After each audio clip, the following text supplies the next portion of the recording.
Broadcasting live from Lenin's tomb in Moscow, it's the last non-problematic podcast on the internet. The left comms have gone and done it. It seems like everyone has a podcast these days.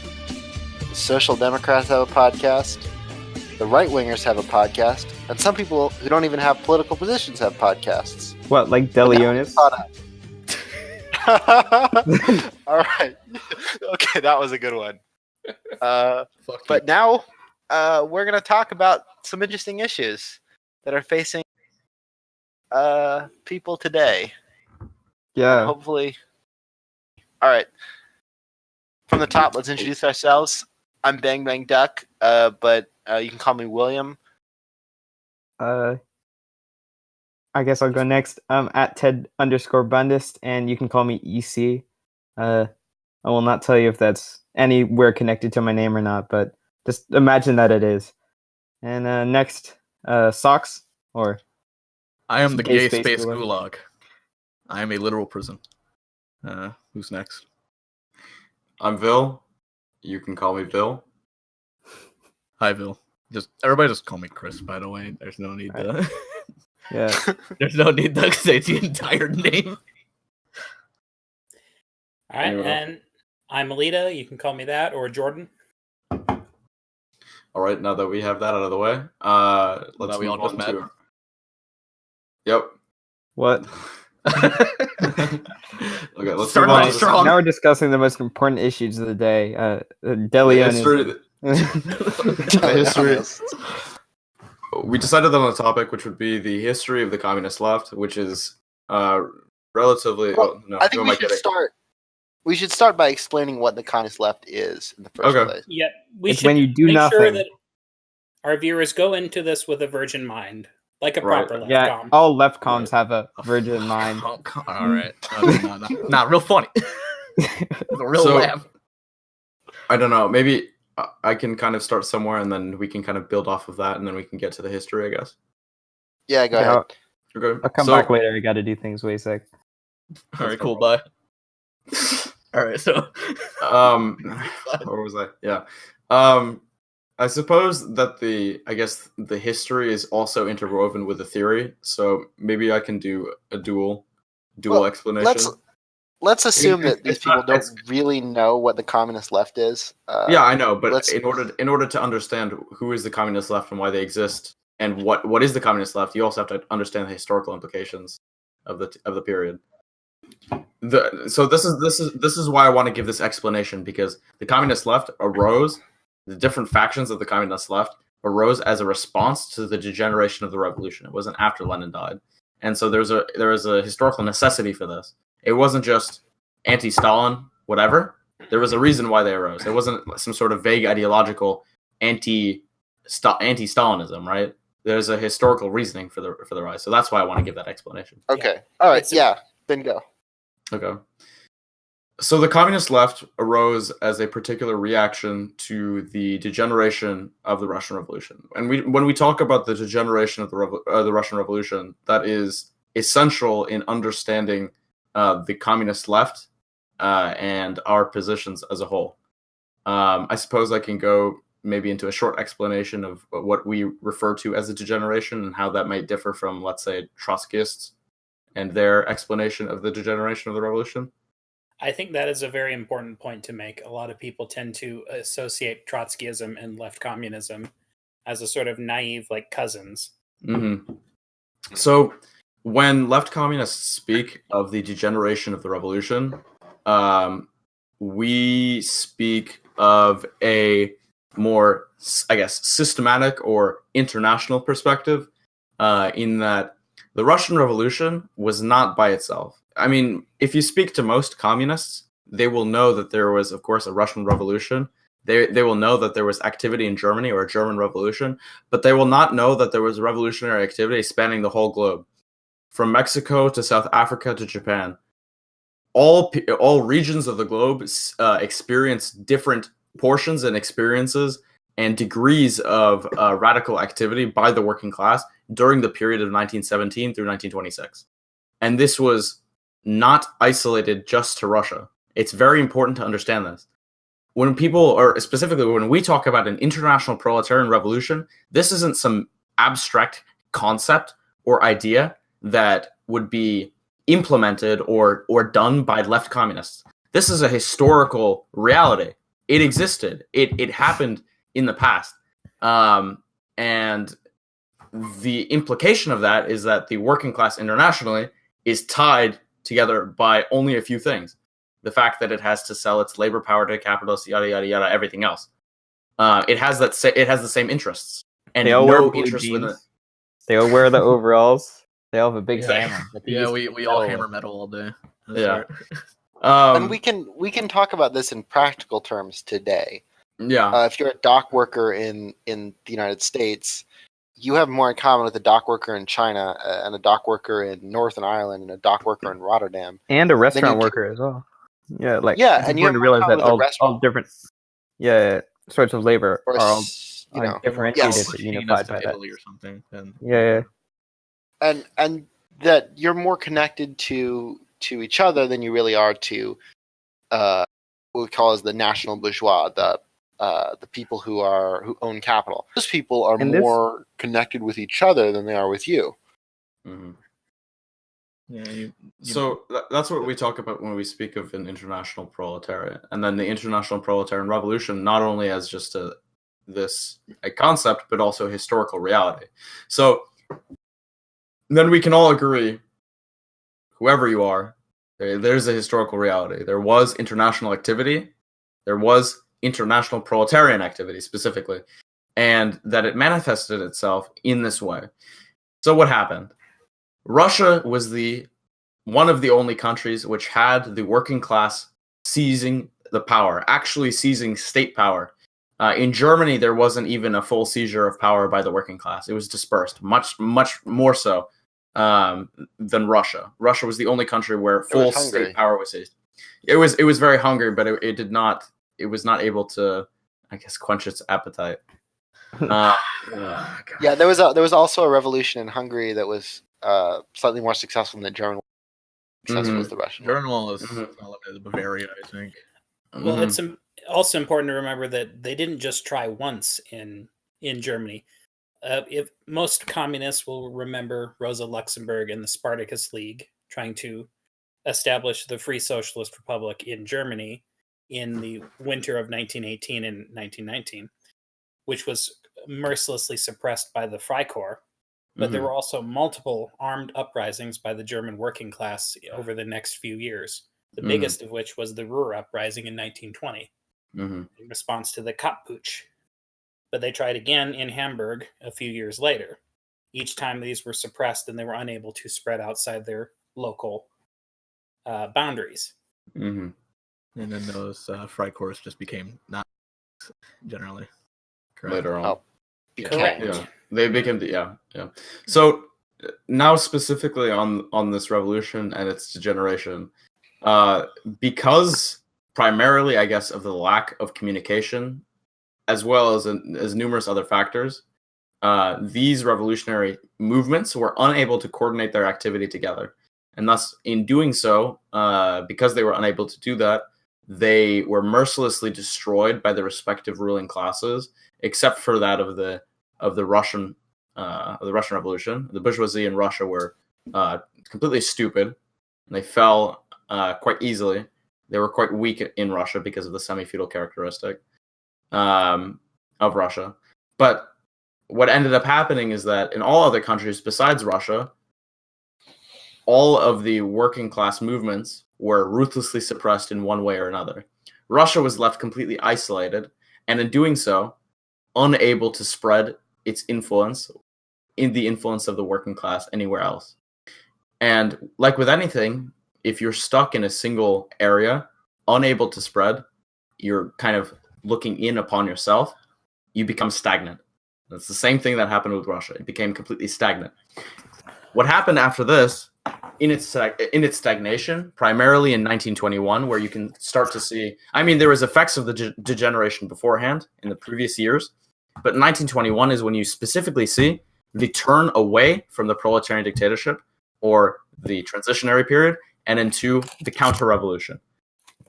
it wasn't 1924 like the Trotskyists say with the death of Lenin, that would be just great man theory. It's absolute bullshit. It would be much more logical to imply that any sort of counter-revolutionary activity would begin with the situation, the material situation as a whole, and how it laid out, and that was specifically, or most profoundly expressed in the destruction of the Kronstadt Soviet and other workers' councils around Russia. Because when the Bolsheviks saw that there was a political situation that was forming, that because of the degeneration, they needed to become extremely opportunistic in their approach, which was justified as a saving of the revolution. Trotsky defended this, Lenin defended this, so on. They took the organ of the working class and destroyed it to make sure that there was nothing which challenged the party power.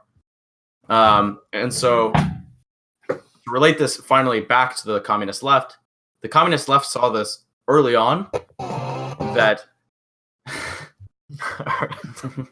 Please go on.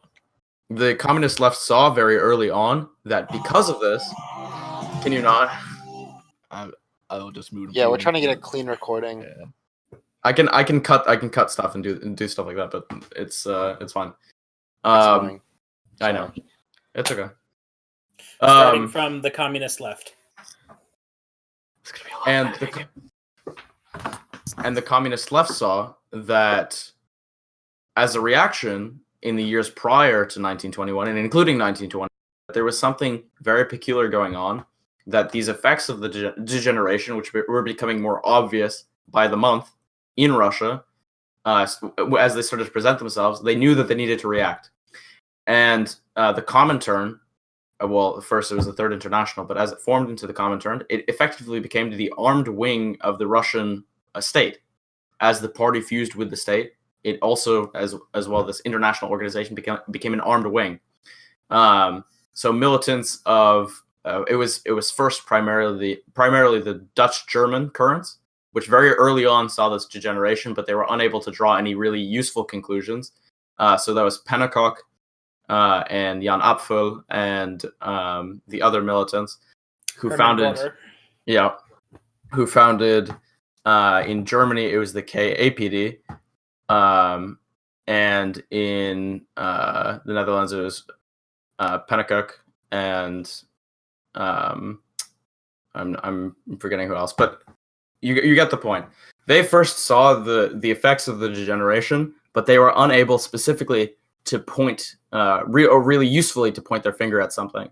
The first thing that they pointed their finger at was, of course, just Lenin and the party form, which itself is not a very useful examination of why.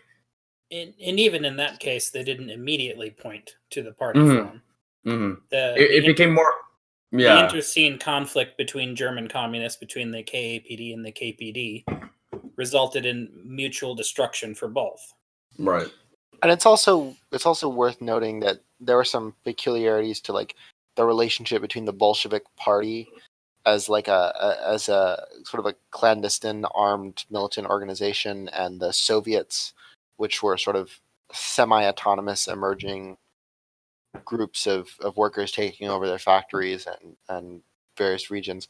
So it's not, these are very, like when we say like, oh, they rejected the party form, it's a very theoretical it's very sort of a theoretical notion, but at the time it had a very concrete meaning.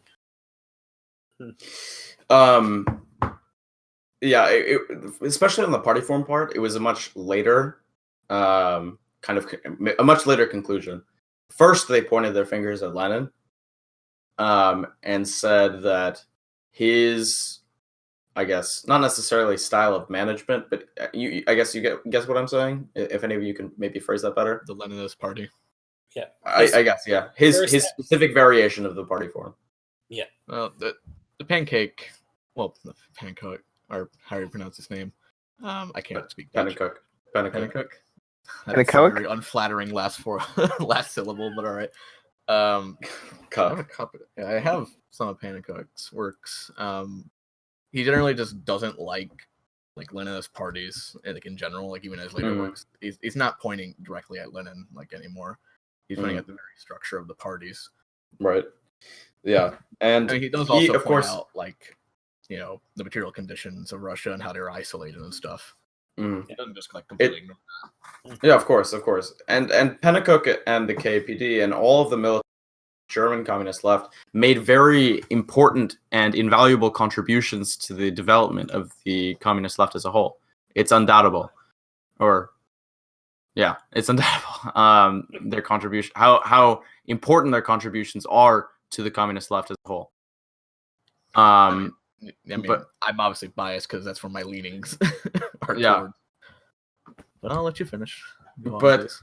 but you had also other militants in Britain and in Italy and in Russia. Also, I think in Mexico. Sorry. and Mexico as well. There was dispersed militants in Bulgaria as well. That's very not known about. Yeah. But all over the world there were fractions forming against Even in the Russia, too. Comintern. And Russia, I'll just speak about Russia because it's very important and very unknown.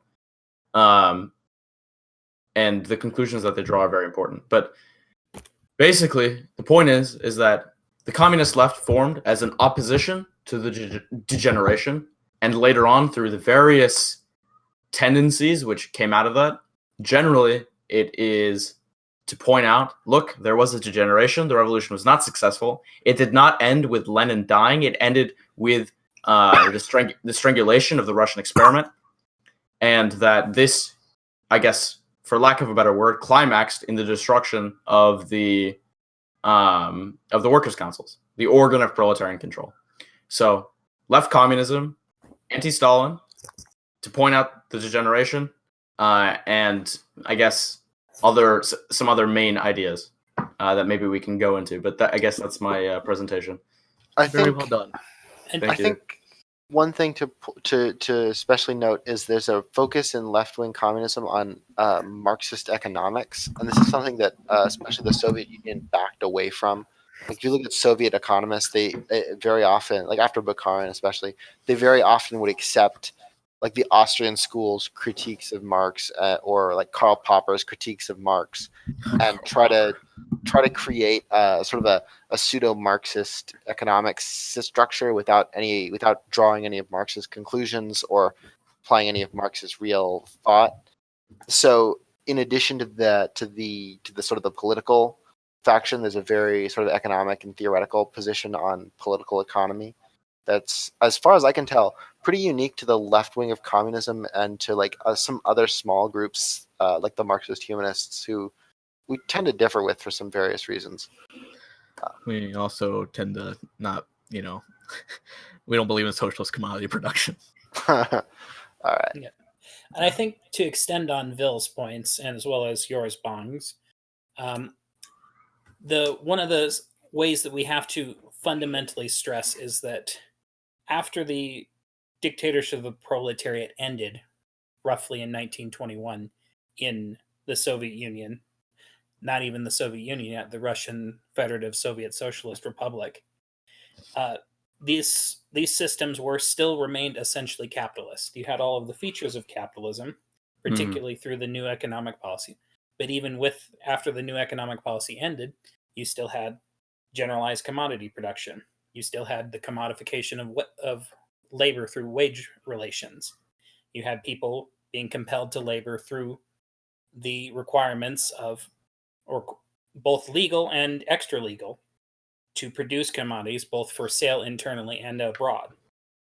This is essentially a company town the size of a nation state. Mm-hmm.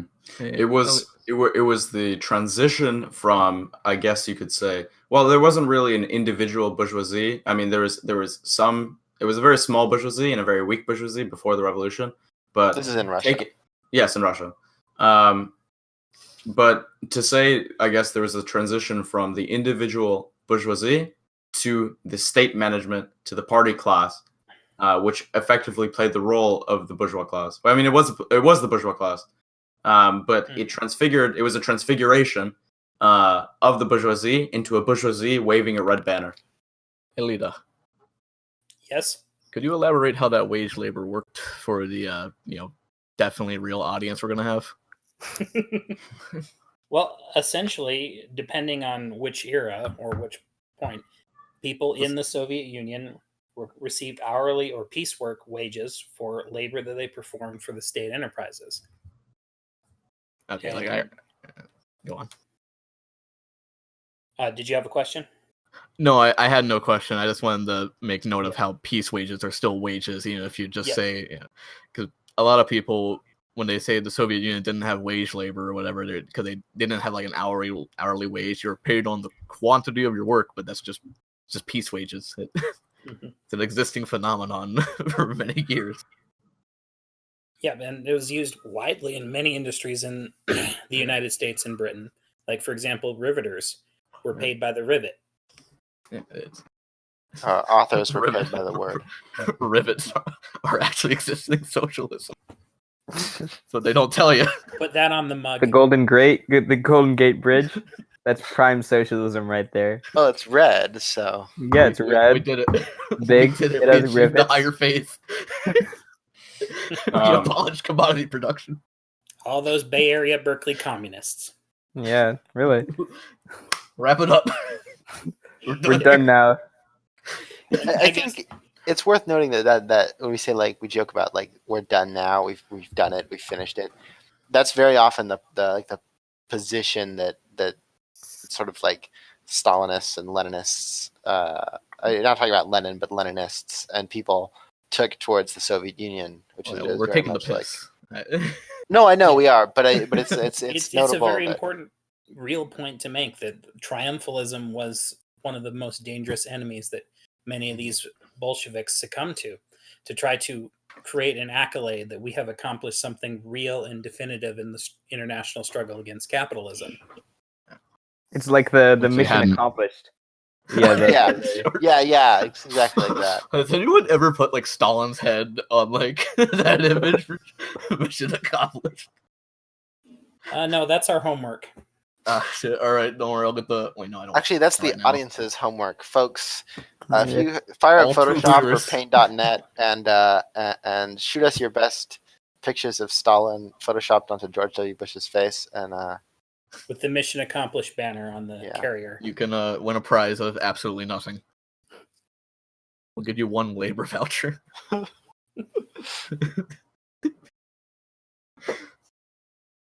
We'll give you one socialist commodity for your. Socialist wage. And to bring this, We'll give you a rivet.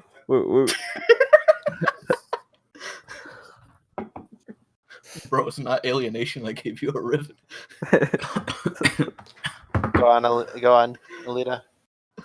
to bring this full circle is that a lot of the problems have fundamentally come from trying to save a regime that could not be saved on its own terms. The central problem of the entire Trotskyist project is trying to cling to the Soviet Union after it was no longer possible to redeem the system.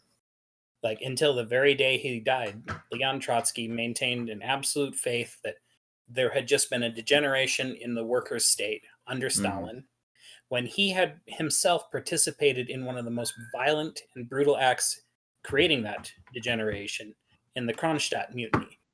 It was he who was largely in charge of the Red Army at the time, through his position in the Council of People's Commissars, that effectively gave the order to suppress the mutiny. Yeah, it was not, of course, him who created the mess, but he was put in charge of controlling the Red Army, which was in charge of course, slaughtering the workers and soldiers who were demanding. At that point, it was more or less basic rights that they had been stripped of because of the opportunistic policies of the Bolsheviks. Of course, it wasn't the fault of the Bolsheviks, really. It was the fault of the material situation. The fact that Russia had been strangled into this specific, this very narrow situation. It was quite tragic. All the Bolsheviks either died with their principles or became twisted into the enemies that they'd fought for so long. Mm-hmm. And to tell you how demoralizing the whole brutal work was, that they could not trust most of the regular units of the Red Army to handle the suppression. They had to take cadets straight out of the military academies to try to get people who they could trust into suppressing it. I mean, the Kronstadt sailors were actually not only necessary, but they were literally the backbone of the revolution, especially in the very early days. They were the ones who helped storm the palace and overthrow the provisional government later on. Yeah, These didn't were- they like save like Trotsky from like and like the Petrograd Soviet in general from getting like the government was split in two. There was there's like the more militaristic or fascistic side, and there's the liberal with Kerensky. I forget Kornilov, that was the name. So Kornilov was like leading a Kornilov military effect. troop.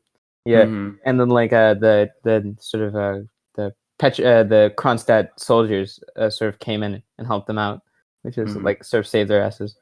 Mhm. So yeah, The I know the Kronstadt sailors had been with the revolution from day one. It wasn't as if they were trying to overthrow the state because they were white counter-revolutionaries that were nationalists and had no idea about revolution. That's what the Bolsheviks tried to portray them as because they didn't really know how else to spin it. the Kronstadt what did they called? Sailors were Han chauvinists, and they deserve to die. Those Um, bastards. But I mean that's kind of the most terrifying thing. Like the members of the Red Army, the experienced members, knew these people very well, especially the locals, and it was so demoralizing to have to kill your basically a brother. But like you said, they had to get cadets straight from the academy or and whatnot, or straight from like recruiting camps or whatever. And so the communist left sort of developed on past the 1920s. There were groups in like Italy, and you'll notice people talk about Bordiga a lot. Bordiga and the Communist Party of Italy were.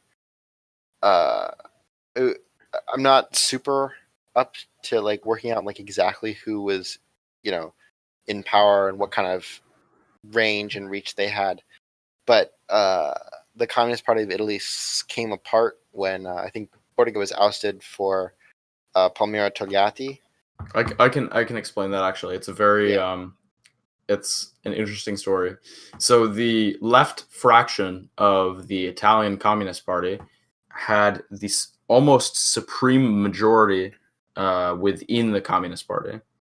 The vast majority of the members of the Communist Party agreed with the left fraction, and most of them were members of it. So what happened was the Comintern in the Russian state saw this as a complete threat to the stability of the growth of the Comintern. Obviously, it was.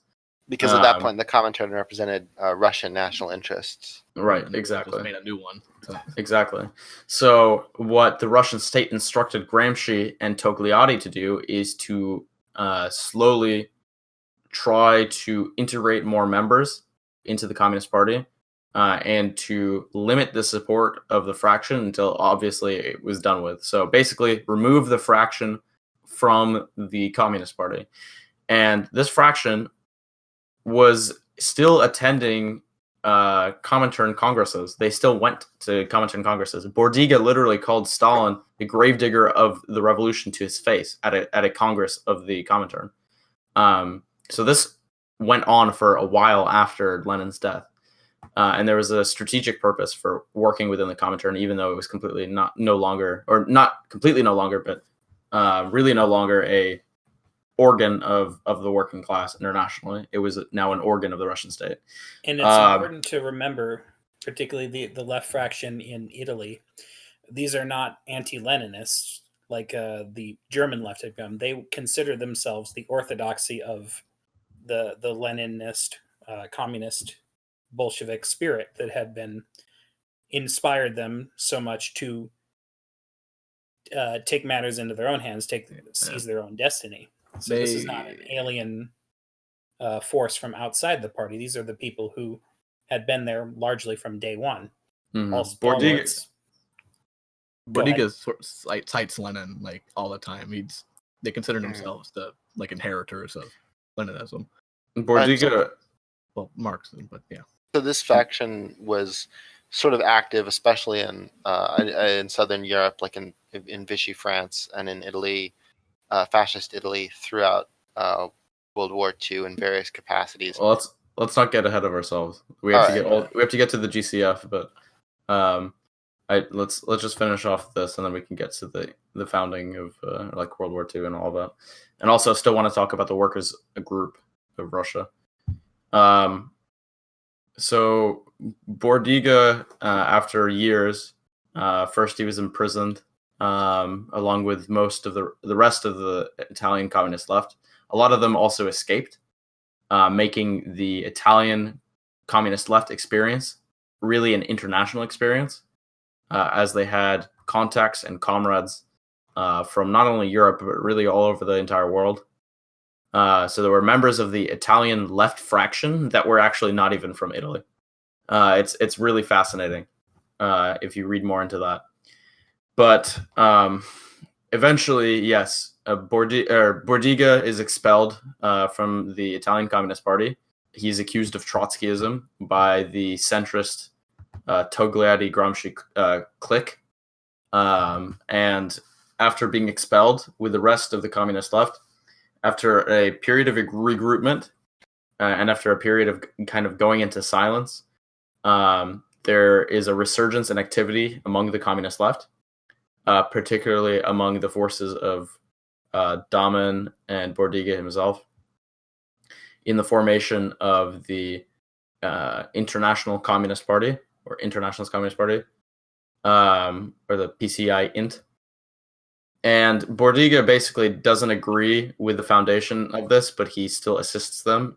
And there's the history of the PCI-INT and Bordiga and Damen is really confusing. So we're not going to get too into it, but just know that after the PCI, or the Partito Comunista d'Italia, there's the PCI-INT, which is the International Communist Party. And after, or before this, through the spreading of the forces of the Italian Communist left, there are contacts made elsewhere, most notably this continuation of the principles of the Italian Communist left, and to some extent by the GCF, or the Gauche Communiste de France, the French Communist left. And this consisted... Sorry. That's okay. This consisted of a small group, maybe 10 to 15 different people, but they were active during World War II and the occupation, as I think it was Elita who said, during the occupation of by the Nazis. So they were in contact with the Italian Communist left and all the other forces that they had in hand in the formation. You're going robot. You're going robot. Beep boop.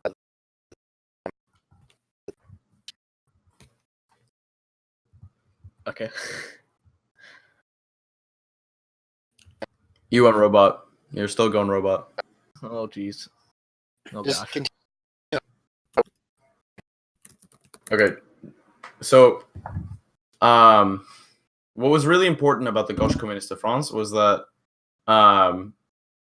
they engaged in a very important work of the time, which was to ruthlessly oppose the Trotskyist position of defending the Soviet Union during the Second Imperialist War, or World War II. And there was a reason for this, of course. The Trotskyists had said that because the Soviet Union was a degenerated worker state, there was still, of course, some hope, and that we should defend it against fascism.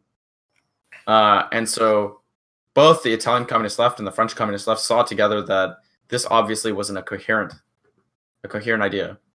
Obviously, Russia was not a degenerated worker state. It was state capitalist. There was no, even this vague idea of a degenerated worker state itself, how does that fit into historical materialism? You're either capitalist or you're not. There can be different manifestations of this, of course. You can have a semi-feudalism, but it's still capitalism, but with feudalistic characteristics. State capitalism exists as a particular manifestation of capitalism for whatever reason, and within Russia, the inherent characteristics of capitalism prevailed. That is, generalized commodity production, wage labor, and all the other relations which prevail in every other type of capitalism. There is no argument or coherent or logical argument to be made for this idea, this vague idea of a degenerated worker state.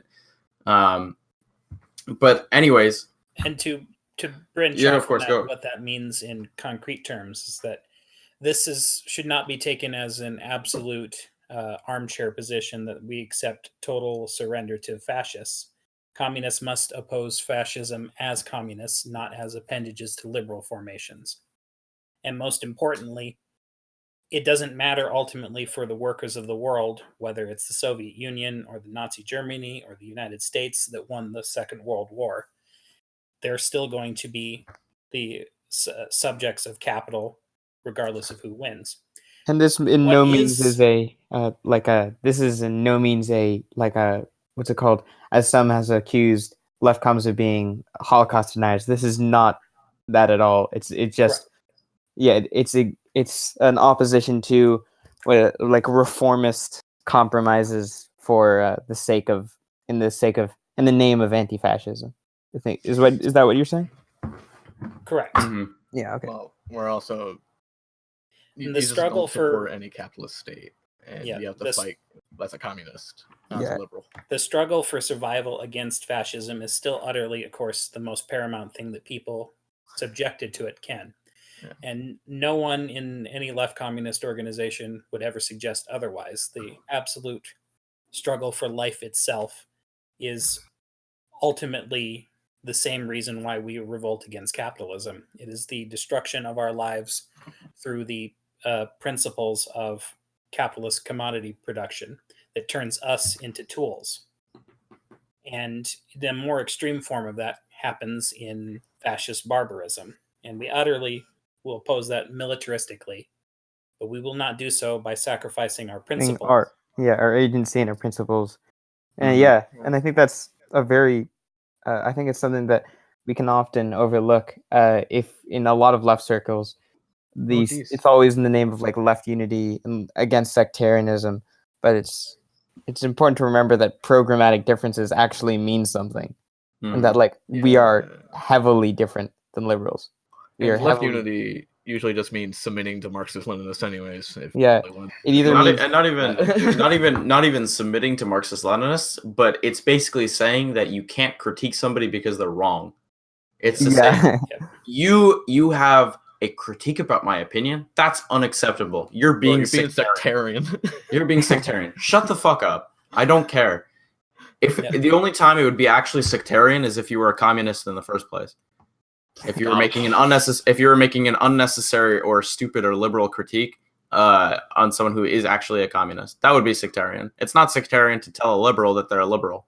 That's just a fact. Exactly. Well, I would say, hold on. I would say that it's not necessarily, if someone doesn't necessarily have a full theoretical grasp of something, I don't think that's which would be requisite in them making a liberal or whatever critique. That's not. I don't think that's necessarily a sectarian act. I think that's more, especially if it's meant in honest, in good. There's an exercise in judgment that has to happen about whether we do gentle reproach or for more extreme measures. It completely depends on the person. If it's the Taiwanese Stalinist rapper, I think which I know which route I'm going to take. But if it's some guy who never desert his post. What would Comrade Stalin say? If it's some guy on Twitter who's genuinely interested in the positions, not even genuinely interested, but is discussive or wants to discuss these things, then it's a completely different story. But if it's somebody who is being obviously perpetuating mystification, if they're doing that, then it's a completely different story. If they're, supporting China and whatever other bullshit. Wholeheartedly. Yeah. So it is an exercise of judgment. But back to the point.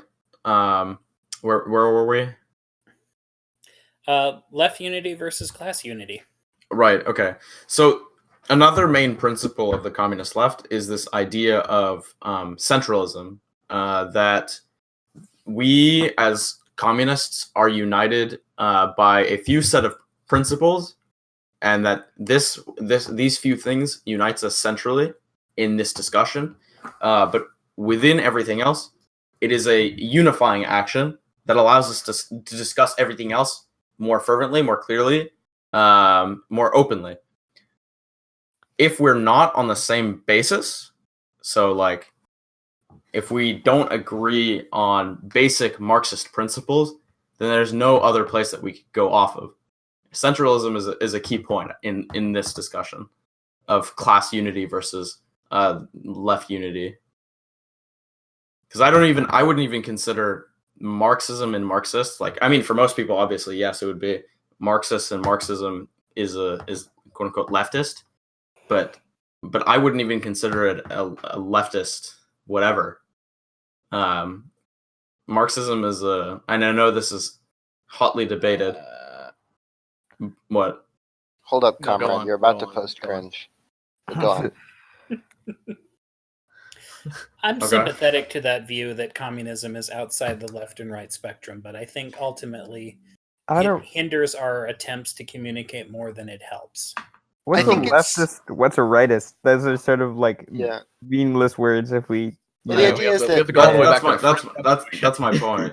the idea is Yeah. that left and right refer to political positions that can be taken within like a parliament or generally with That's regards literally to where the metaphor came from. Okay, all like right. there's slants within Worthless. the way people view capitalism and understand the capitalism. Right, exactly. Whereas Marxism is like an attempt to be analytical Outside of and that objective. altogether. I Mhm. really So don't it- like this framing. It's of not. things. It's I a, think it's I know what a you're framing getting that's at. occasionally useful. I think I have a metaphor that can explain it.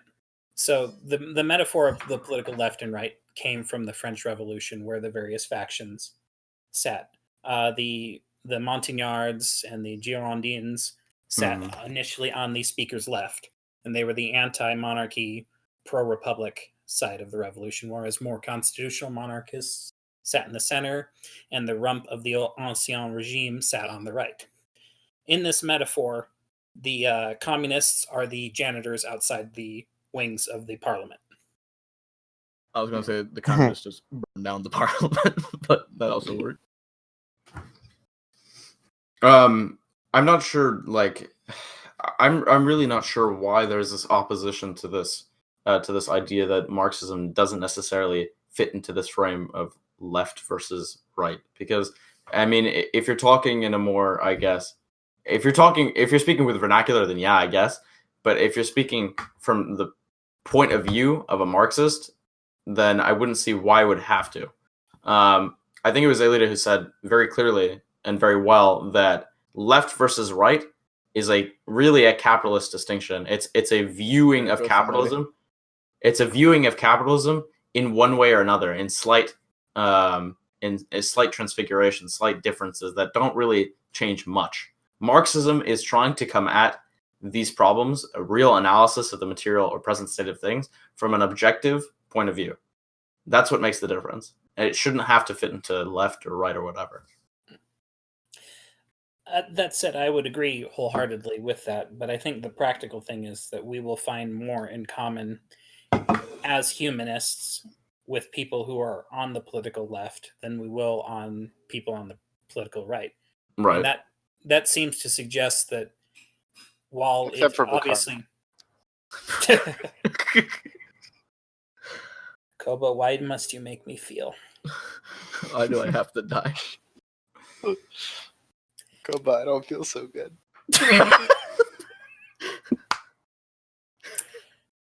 Sorry, Nikolai. What do they call So, it? in this framework of centralism, it is ultimately the working class that is the revolutionary subject. It doesn't matter ultimately. Well, if you read Pistone, sorry, Guys, that's shut up. a conversation for a different day. Just go on. Yeah. Just keep This is walking. the 101 class. Let's save that for a little later. All right. No, go on. I'm gonna get pissed if anybody like is against the. I guess I would say the fact that the working class is the only revolutionary class is the revolutionary subject. That should be like very clear for left communists. But this is a conversation for a different episode. But I don't disagree. I disagree on this. You don't disagree, but The So I podcast don't is already disagree. splitting. I don't disagree that the proletariat is the revolutionary class, but I think the word subject has some specific meaning. I don't think the subject necessarily has to be revolutionary in order for the system to logically make we'll go back to this another time. we'll go back to this another time. So the proletariat is the revolutionary class, and it is through class struggle that communism is brought into existence through the very nature of class struggle itself. It comes from the old, Marxist slogan, "We who are nothing shall be everything." Is that we, as proletarians, remake society in our image. We who have been cast out from the wealth that we have created will make a society where wealth and status, being measured by wealth, no longer exists. Yes. All right, we're gonna go off this, or okay. Branching off from that, Vil, you wanted to talk about the Russian communist left. yes, I think that would kind of round out the three most important legs on the table. We didn't really talk. Well, we did talk about the German Dutch, but very little. But go on.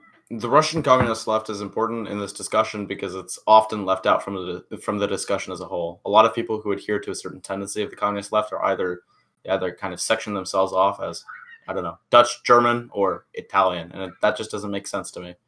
For me, I just kind of build off. Jesus Christ, outside. Sorry, I'm not sure if you can hear the screaming of kids, but I can. Yeah. Okay, 1 second. Let me try to. Oh, that's right. You're all in the Bay Area. I want to be a boomer and go outside and scream, but I'm not gonna do that. Aren't you like 16? Yeah. Damn kids, get off my lawn! Shut the fuck up! I'm trying to record a communist podcast. Guys, I'm trying to talk about the Russian left comms. Come on. Stop having fun. Okay, No, bring them in. Tell them about the communist left in Russia. Stalinists, your youth are with us. Okay, but so the Russian communist left formed within the Bolshevik Party. It was not alien. All of the members of the workers' group, or the Russian communist left, were Bolsheviks, and were not some sort of anti-Leninist whatever. They had all adhered to Bolshevik principles. Though I would say that they actually held up the principles of the Bolsheviks out of any of more so than even Lenin. The Bolsheviks had principles, but they basically left them as the degeneration occurred. And the workers' group was the only group, or one of the only groups in Russia within the Bolshevik Party that openly stood up to this degeneration.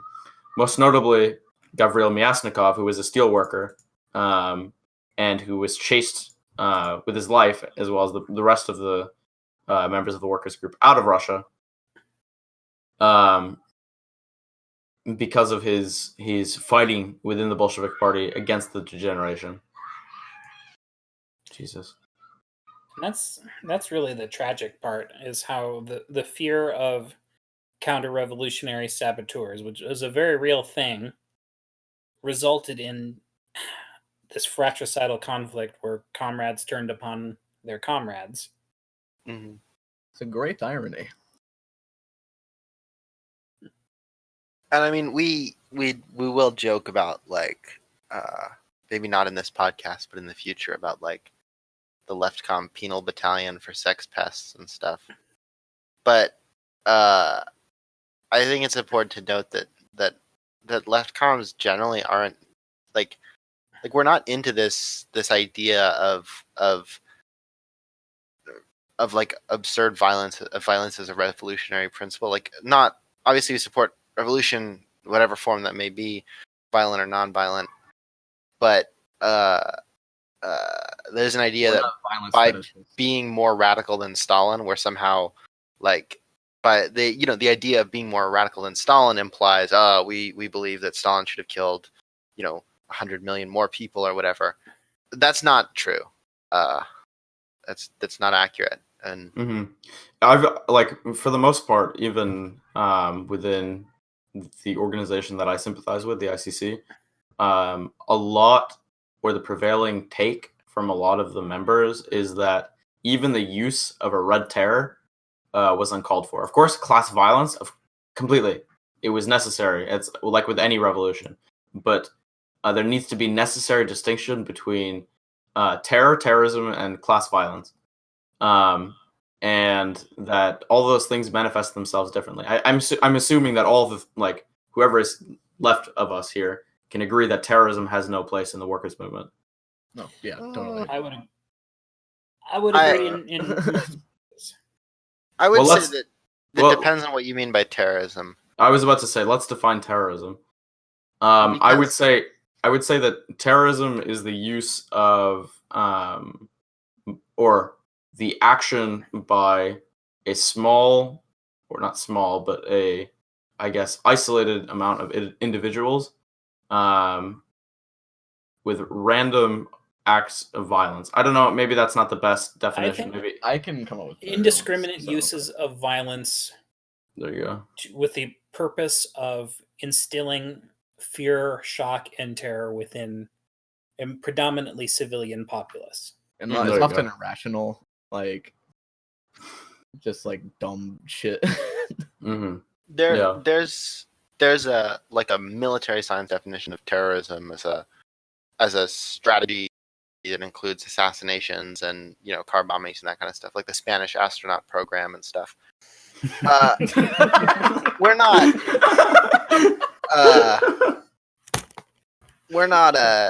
I don't think we're totally. It depends on place to place. Like, climate marches aren't helped. Wouldn't be helped if we started car bombing people. That doesn't. You know what I mean? Yeah, so it's not. I don't see it as a. Greta Thunberg space program.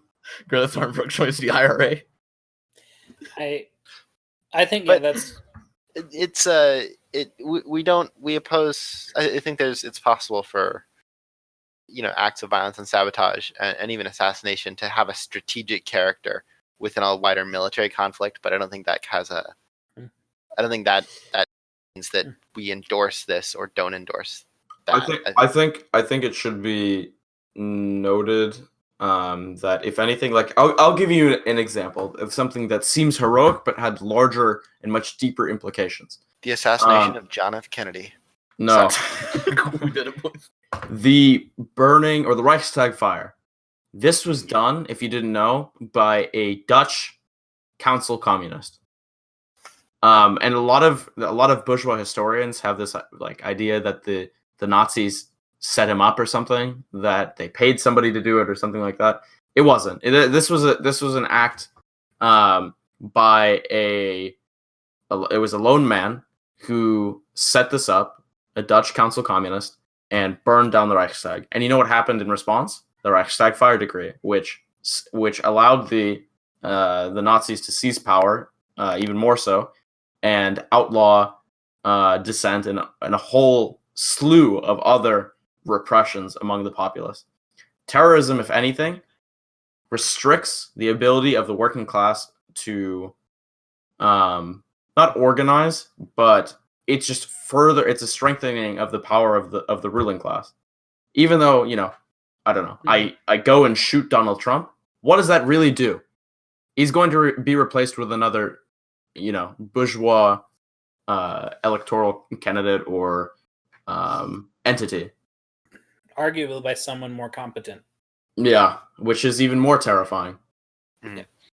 And I would agree in that sense, but they share the word terror and terrorism. The Red Terror, as exercised in the Soviet Union and the Russian Revolution, is distinct from the modern phenomena of terrorism. This was often called state terror to distinguish it from that. The organized use of violence by state organs to instill terror in the populace. And these days, a wide variety of actions are labeled terrorism that aren't necessarily Everything under the sun's terrorism. Yeah. I mean, there's even a bill being passed around in United States government, which is proposing that Antifa, which is already a completely vague term, it just literally means anti-fascist. So anybody who is anti-fascist, there's no, of course, no group or organization called Antifa. Anybody who's anti-fascist is now a terrorist. It's classifying Antifa as a terrorist organization. I like how you pronounce it as an acronym, just like they do in like the writing where it's like all caps and shit. Antifa. Yeah. I pronounce it Antifa, but Right. yeah. So that itself is like really terrifying to me, because that can be used as against really anybody who has any affiliation to anything remotely left. Yeah, I'll catch y'all in the prison. Hit me Yeah. up. Yeah. I mean, Well, I they think- see this. Yeah, go ahead. Sorry. The danger with those sorts of things is like we don't have the same context as the Reichstag fire. Casting that wide of a net like that is more likely to be counterproductive for the state, result in more resistance and degeneration than it is to actually strengthen the state and the ruling class. Because if you openly say that anyone who is proclaiming the banner of anti-fascism is a terrorist, a lot of these people who could sit perfectly comfortably on the bench as being, well, yeah, I don't like street violence, but I'm clearly opposed to fascism, are now suddenly under threat because, say, they might go again to a demonstration supposedly perfectly peaceful against what is perceived as fascism. Now they could be labeled as terrorists too. Anyways, you know you really live in a free state when you have a when you label anti-fascist as terrorism. They live good sign, you know. The freest democracy. state, the best. Yeah, freedom land. But yeah, to circle back, I don't remember. Oh, we were talking about terrorism and class violence, right? So we should, if anything, it should be made very clear that the workers' movement does not endorse the usage of terrorism. It is a tactic which does not benefit our position. It doesn't strengthen our positions, and it doesn't strengthen definitely our forces. Workers or the bourgeoisie, if anything, will use the action of individuals who call themselves, in a hypothetical scenario, members of the, or like sympathizers of the communist left or left communists, and see, look, these people are killing you, they're sending bombs, they're a threat to the stability of the country, so on and so forth. It's an unnecessary tactic in the first place, and it's an unnecessary addition to the hindering of the capability of the working class to see clearly the real threats to itself, i.e. the ruling class. And I suppose this whole discussion of the Red Terror, maybe we can discuss more in depth in a different context. But of course, class violence is, even like a Stalinist or even somebody who isn't a communist would agree that class violence is a necessity. But we have to make it very clear our difference with this usage of the word violence, because immediately when you talk about a revolution, what hops in everyone's minds is this, French Revolution. You get sent to the guillotine because you didn't kill somebody, citizen X and Y. Everyone is, heads are being chopped off, rolling through the ground, killing left and right. The Bolsheviks exercised really discipline even during the Red Terror. The whites killed, this is a liberal estimate or a conservative estimate, 500,000 people through the course of the White Terror. 500,000 people. And in the majority of the reports, the ways that they did this was really quite barbaric. There was recorded torturing techniques, like they took Jews and they put them in boiling pots and filled it with water. They boiled the water, and then the non-Jews, who were typically like, they didn't even have to be Bolsheviks, they had to be like loosely left wing. They would drink the water from the cauldron, so they called it a Jew soup. Just like shit like that, just awful things. And the Bolsheviks, the most liberal estimate out there is even around 100,000, which even that comes into question, right? That's still a 5 times difference. And you have to, of course, consider who the people that are being killed are. Yes. That 100,000 statistic, if you go into it deeply, that's after the suppression of the Communist Soviets, which killed tens of thousands of people. So if you really limit it down, it would probably be from around 50 to 75,000 people that they killed. The Bolsheviks did. Yeah. And it's always very clear when people say, "Oh, but they killed people." Who were the people that they were killing? Ministers, the Tsar's ministers, lackeys of the provisional government, military officials, reactionaries, all sorts of different people that were actively, people who were actively trying to hinder the progress of the Proletarian Revolution. What was the first thing that the Bolsheviks did when they assumed power? They literally released almost all of the prisoners of the provisional government. The provisional government kept the prisoners that the Tsar had, except for the members of the Mensheviks and company. The Bolsheviks released almost everybody, and guess what the whites did as soon as they were released? Organized counter-revolution. Mm-hmm. So when you hear liberal historians and bourgeois historians come and say, "Oh, but they killed people. It was so bad. So many people died." Yeah, no fucking clue. People died. I think there's a quote from the Civil War. Right?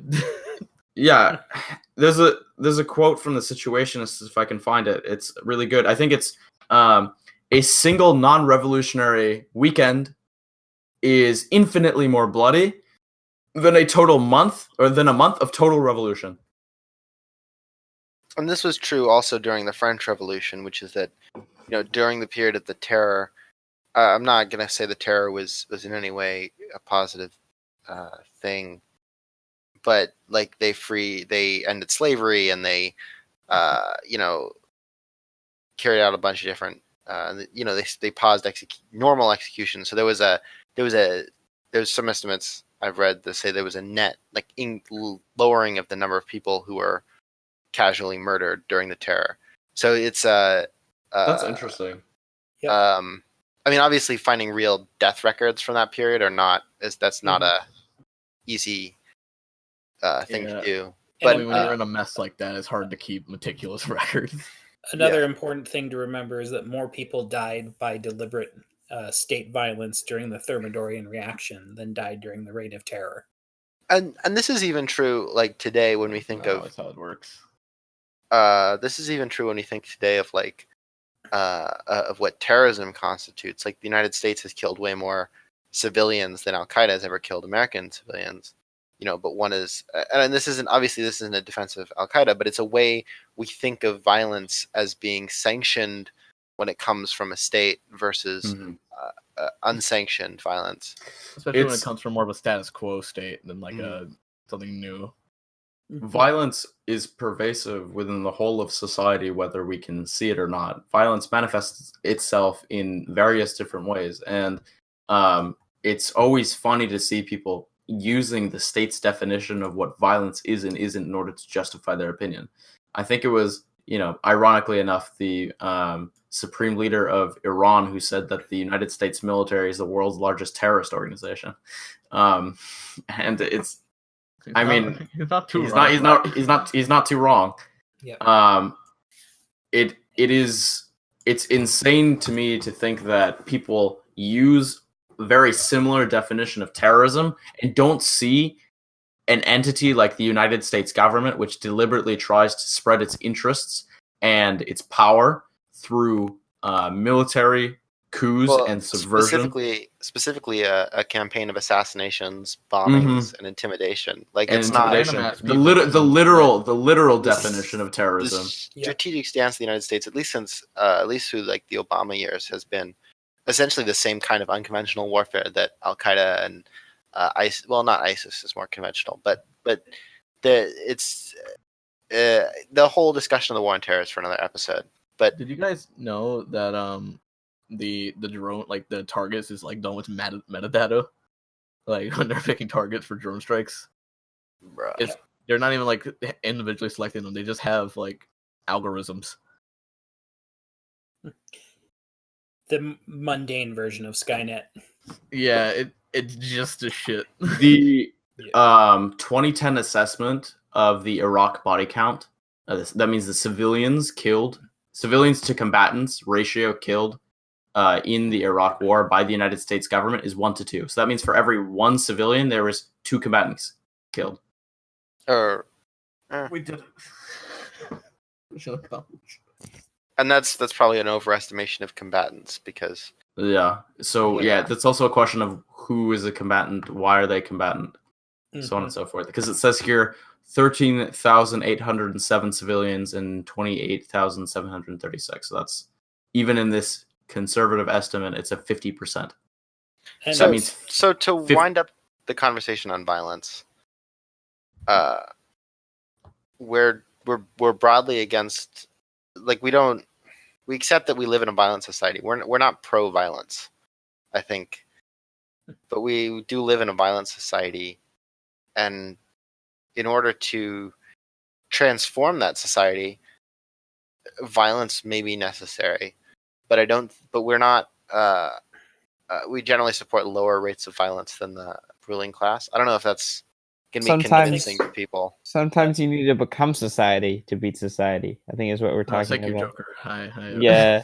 I think a good way to sum this up is the prevailing liberal myth in the United States that Jim Crow, for example, was ended non-violently in the United States through popular protests, peace, etc. Well, when you look at like the things that liberals champion as the instruments that ended Jim Crow, besides these protest marches, the things that they were marching for, things like the Civil Rights Act, these were the uses of the federal police power to coerce these southern states into abandoning these laws. They were literally using armed force in order to compel the end of Jim Crow, up to and including physically deploying the army to the South to enforce these orders. That's not nonviolent. That's just the type of violence that is sanctioned in our society. Yeah, I'm Yeah, sure it's, we've all seen the photos of like the black school children being escorted in by armed guards. Yeah, it's that any state needs violence to enforce its rules. It's sort of an anarchist idea, but it has some use. It's Yeah, not just anarchist. it's just broad it. thing. Yeah, and that I mean, it's yeah. very common in liberal understandings of their own states, is that it's Yeah. the monopoly on violence.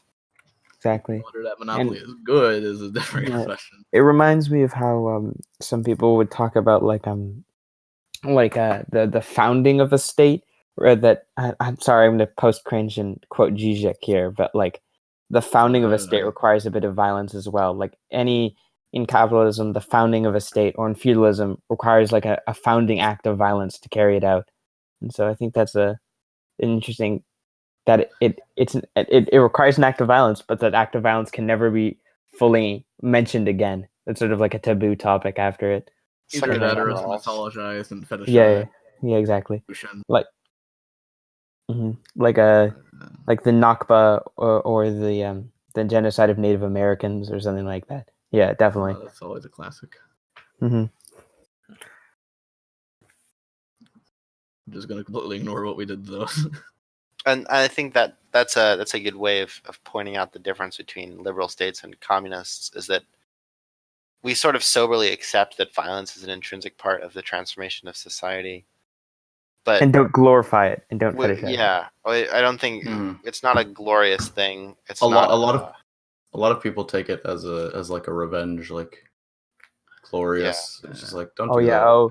Oh well, we're gonna like guillotine all the all the CEOs and all that sort of stuff. It's just like, no, that's sort of like fetishizing, murder. The I mean, worst, even the worst during revenge that we could ever visit upon these people is to let them live. Yeah. To let them see that, this new society we are trying to build is fundamentally more humane than the one that they lived in, even for them, the benefactors of society. This makes me think one of the about, first things that the workers did in the Paris Commune was burn the guillotines. Yeah. Yep. It's definitely something we need to remember, that violence can be necessary, but like it's definitely, we should avoid fetishization and like, because then we don't want to create a state terror. That's not the goal. State terror is what happens when there's a failed revolution, not a successful one. We've seen that in like Stalinist terror was an example of a failed revolution. All the other ones were example of failed revolution. So real revolutionary terror is when you do all the massive sweeping changes in society, I think. It's spooky and scares people. Yeah. I mean, Does that make sense? Yes, you make Yeah. perfect sense. I think we're all in agreement here. Yeah. I think we've been in agreement the entire time, actually. Yeah. But well, that's called guess democratic centralism. we did it. Organic centralism. Sorry. Once we did it again. All right. Or, For our one viewer, I sure hope Dialectical they learned a lot. centralism. We did it. We did dialectics, everybody. Thank you, Daman. we need to take more contradictions into this. I think we're not doing enough contradictions. Yeah, we gotta do the blatant opposite of what we should do, because that's what a contradiction. We should invite a That's mouse. dialectics. No, we should invite that Caragua Montemor guy. We're gonna invite the Stalinist Taiwan rapper. Well, obviously down the line, that would, I think, be productive to try to be in dialogue in a forum that can be facilitative to discussion rather than actively hindering it. So specifically, when I say we invite a Maoist, we know, Alita and I know a Maoist who's actually surprisingly reasonable, a little kooky at times. As all Maoists Just can say, be. yeah. Does anyone know any SLP members? A what? That's the Socialist deal. Labor Party. Oh. Okay, I'm going to have to give, my general apology to the internet, because I may in fact be partially responsible for the proliferation of such a Wikipedia tendency as Degeneration. Yeah, you definitely got me. Yeah, sorry. I'm very sorry, and I can never actually make up for this, but you're just going to have to forgive me. What did you do? A Daylon pamphlet, and that's about it. I wrote an alternate history timeline on alternatehistory.com that sort of got popular. Oh no. Yeah. So Was it about if Daniel DeLeon got control of the IWW instead of Big Bill Haywood? Not quite. But basically, because I used Daniel DeLeon and the Socialist Labor Party as kind of an instrument in that, and then killed him off early because he's kind of a prat, it just kind of morphed from there. So I apologize. I will never do it again. It's worth remembering that, if you actually go back and if you actually look and read DeLeon, he wasn't by the standards of the time, he was a pretty decent Marxist, as I understand it. Yeah, he definitely. It's okay. The problem is that modern DeLeonist meme Marxists are not Marxists. Are there any? I've never met one. I've never seen one. I've seen one, and he's a dumbass. Was it? Oh, I know one. Pierre something. Yeah, there's a Canadian DeLeonist. Yeah, it's just picking two irrelevant things. As I understand it, it was fairly popular on Lefty Poll. No, it was. No, it wasn't. Not from any memory I have. Okay. It was mostly, for a while, it was just a bunch of anarchists, and there's a weird DeLeonist / Nazgul thing that I've noticed. A lot of people who are like, I'm a DeLeonist will also be like, I'm a Nazgul, which is so weird since DeLeon was one of the early critics of Sorel. Well, yeah. But when you're just a meme and you pick DeLeonism, you just adopt other schizophrenic bullshit. Yeah, isn't it crazy how some people still use Sorel and think he's a good thinker? That's well, I mean, people like Jordan Peterson. Yeah. What aesthetic? All right. Why don't we try to wrap things up a little bit? And we can all discuss All right. things, I guess, still, All right. but just after this whole thing. All right. Yeah. All right. So like, So yeah, if you were like dropped on a head as a child or something, and you really enjoyed what you listened to tonight, thank you. And we're gonna hopefully have episodes up more regularly, or regularly. Maybe We're gonna with, start. like, a script or something, so we don't stutter the entire time about random shit. Yeah. Yeah, and we're gonna talk about some cool stuff. If you're wondering why we're called Radio Free Storzhevoy, we're gonna have a special episode on that in about a month. We're gonna talk about the climate strikes. We're gonna talk about the coming depression, which is basically all but assured, and we're gonna have some fun. So, Well, we discussed the clip. oh yeah, so you wanna do that? We're like a meme communist. This is gonna be awkward when we actually like lead the revolution, and it's the clit, and it's Yeah. you realize that, right? Yep. This is the Communist Left Internationalist Tendency signing off. I hope you enjoyed our communique. Workers of the world unite. Afghanistan,